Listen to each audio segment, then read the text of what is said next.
So I've always loved the ocean. I grew up by it. It was across the street, fishermen.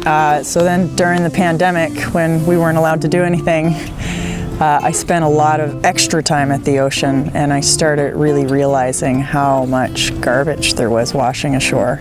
Sea Change Canada set out to Nova Scotia to explore and showcase grassroots coastal cleanup and restoration champions. These used to be used on long pieces of rope for heaving lines, so when the boat was coming into shore, they would throw them in, but a lot of people like to use them as balls. And then I went for a cleanup down in the Bay of Fundy, and I spent an hour on about a square foot of land because it was full of microplastics, and it kind of smacked me in the face. And climate change and that sort of thing has always been on my mind, and plastic pollution adds to that.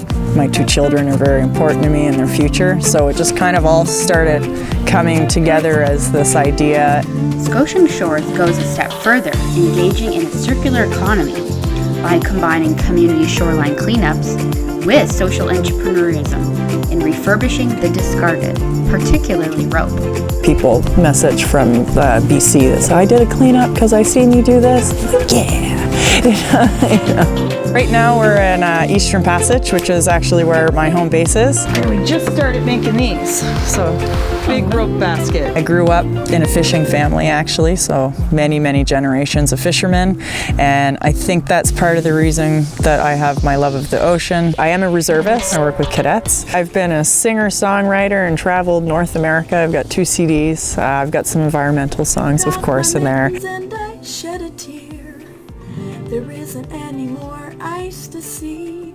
The weather's too warm and I can't believe I decided that Nova Scotia needed something that was for Nova Scotia, local beaches, local products, all that sort of thing. So I started organizing larger cleanups. We started 2020 during the pandemic, the summer. Our first big cleanup was actually here in Eastern Passage, and we had over 80 people come. And the response that we got back was just, it's blown me away. So it's been a year and some, and we're up over 80,000 pounds. These are called rope rescues, and they're locally made by artist Bev Richard.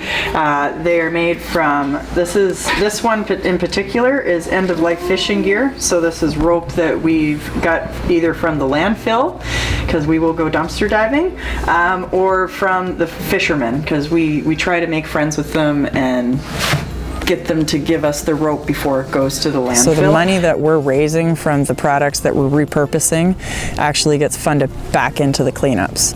So a lot of us are volunteers. So we range from 10 to 40 people. Found stuff from Africa, in Maine, a lot of stuff from Maine. Sadly, in Nova Scotia, 90% I'd say of what we find in the Bay of Fundy is rope. There's a lot of rope washing ashore. So much rope, and part of the reason for that is we don't really have many recycling options in Nova Scotia for that. Some of it does get caught in storms and stuff like that. I make a lot of stuff, my husband makes the mats, but we have some other local artists as well. But we take the rope and buoys and stuff like that, and we make rope mats and bowls and baskets, monkey's fists, anything that you can really make out of rope, which we're learning is a lot. And then we also, in Nova Scotia, love sea glass. And as much as I hate to say it, sea glass is garbage.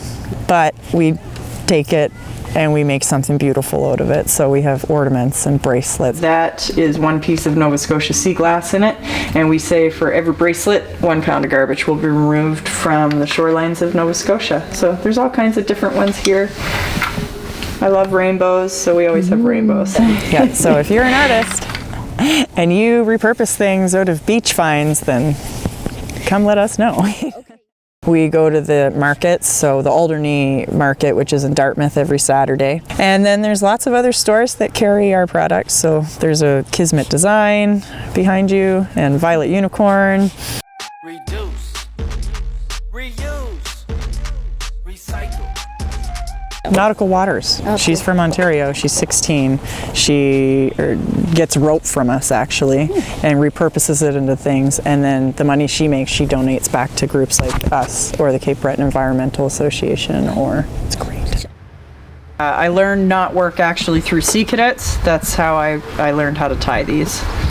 And then we also make flowers. So that's some shoreline rope here, and some of its end-of-life fishing gear. Part of the reason why I started this was because I was feeling so alone.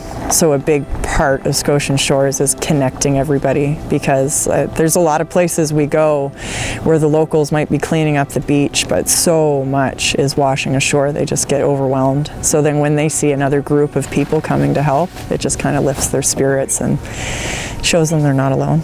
We can tell the story of Peggy. Hopefully I don't cry, but she called me about a year ago and she was like, I don't know what to do. This beach is so bad. I can't keep up on it. I clean it every day. It's so terrible. And she's like almost crying on the phone. And I said, Peggy, I don't know who you are, but we're coming. And we went down and we cleaned it. And Peggy, she was so thankful. And then from that day forward, she started doing her own singular cleanup. So then she goes from Ocean Warrior Peggy to like Ocean Scout, and has found half of the places that we need to clean. And it's like, we need to come clean down here. Angela, here's the pictures. And she sends me videos and pictures and cleans. She's cleaned, I don't even know the number, but tons by herself. Peggy, she's inspired so many of us, and she's so humble and giving. So the more positive we stay, the more we'll grow. We keep data for ourselves, but we also do data for the cleanup project, which is down towards Digby. We have data from the Friends of the Scots Bay Salt Marsh, Friends of McNabb's Island, who take care of these islands behind us. We work with them. The Great Nova Scotia Pick Me Up gives us our bags and gloves, so they're a good one. The Cape Breton Environmental Association, I could keep going. Our data gets sent out to the Great Nova Scotia Pick Me Up, the Great Canadian Shoreline Cleanup. Basically, anyone who wants that data, have it. Data is creating change, and that's what we need. And then the municipalities we've been given it to, because they're using that to kind of look at their cleanup budgets. And some municipalities have realized we have a cleanup budget for road and community, but we have no budget for shoreline, and that's a problem. Maine, Canada. I also send it to Fisheries and Oceans, because a lot of what we find is fishing related gear, whether it be aquaculture, fish farming, lobster fishing, net fishing, like they need to know. On it, it says, we salute our fishermen and our environment by rescuing this rope at the end of its working life. Each piece of rope has passed through the hard-working hands of those in our fisheries and is now being saved from entangling everything from propellers to whales. And then down here, it tells you how many feet. So this piece in particular is 25 feet of rope. And you wouldn't think it is, but once you do it all up, yeah.